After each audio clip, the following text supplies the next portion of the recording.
Maybe some of you don't know that once upon a time, the Philippines is one of the most powerful countries in Asia when it comes in military forces.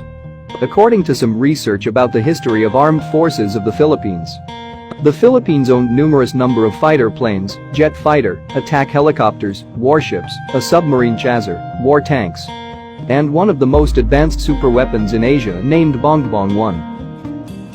So today in this video, we will talk about how powerful is the Philippine military forces during the President Marcos regime. A military forces with the most modern equipment in Asia that you could never imagine as of today.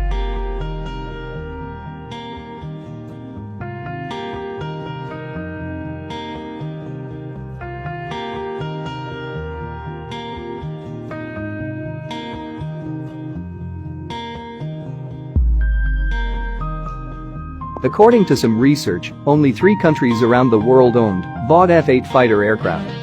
Aside from France and the United States, the Philippines is the only country in Asia who owned Vought F-8 Crusader. Vought F-8 Crusader is a carrier-based air superiority jet aircraft, gained fame during the Vietnam War in the 1970s by destroying 19 Vietnamese aircraft in an air-to-air combat during that war.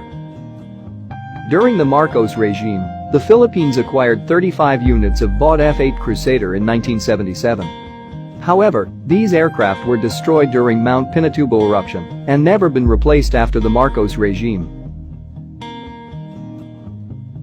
The Philippine Air Force also acquired 19 units of F-5A and 3 units of F-5B light fighter aircraft from 1965 to 1967. F-5A Freedom Fighter aircraft was also used by the very famous Blue Diamond Aerobatic Team in 1968.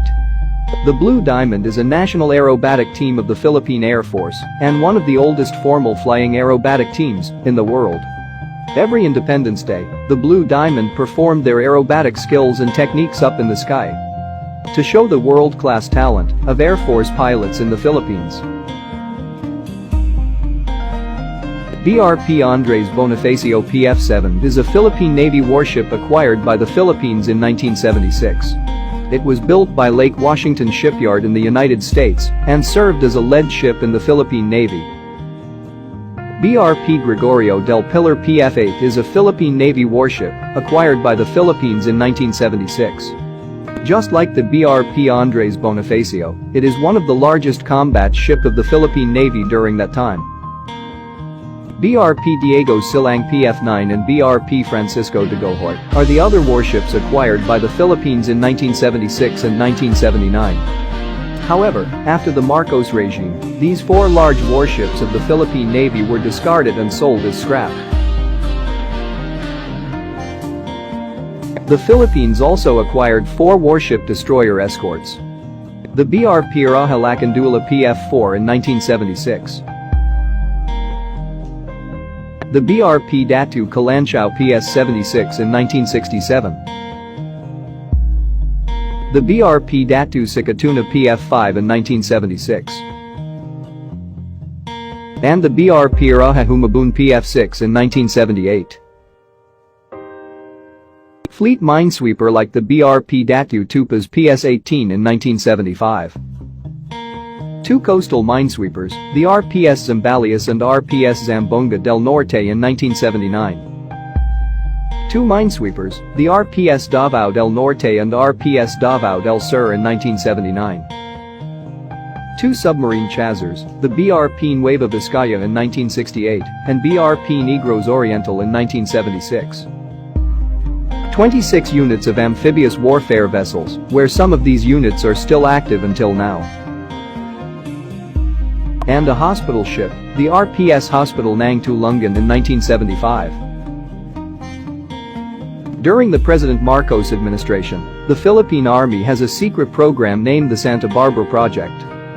A secret project where the Philippine Army is developing a locally made missile called Bongbong 1. The Bongbong 1 missile has a 12 kilometers firing range, and it was built by the Filipino scientists with the help of German engineers and scientists. From 1972 to 1980, these missiles were successfully tested 37 times in Caballo Island. On September 1975, after the successful launching of 4 Bongbong missiles, many people asked why is the Philippines making its own missile program. President Ferdinand Marcos then replied, "The defense of the Philippines cannot be left to alliance with other countries. We must assume that there will be contingencies where even the United States may not be ready to come to our assistance." During that time, the Philippines had already a successful missile program, while China was still developing its first missile program. There's also a report that President Marcos had an underground submarine program together with his missile program.